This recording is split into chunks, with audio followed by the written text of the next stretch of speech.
vás vítám u dalšího videa a tohleto video je teda co je v mý kabelce, jenom jsem chtěla říct, že tohleto video nebude sestříhaný. Nevadí. A co je v mý kabelce teda nosím, já se přisunu. No to je lepší.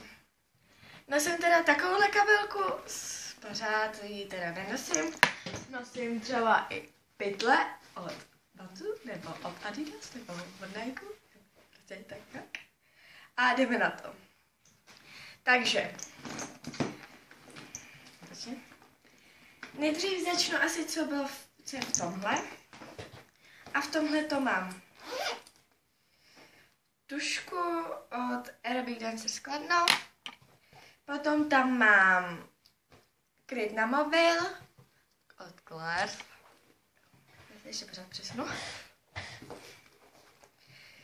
Potom tu mám peněženku. Potom tu mám klíče od domova a sluchátka. Tak. To je teda celá tahleta kapsička. Až tady asi vidíte, tak tady mám prostě sešit. A co je teď tady? Tohle video bude hodně rychlé. Takže mám tu...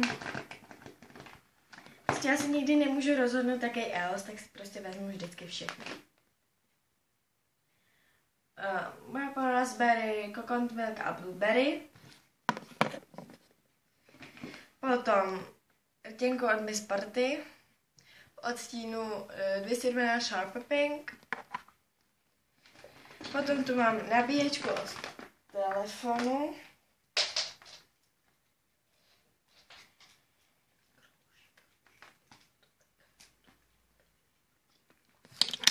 Jo.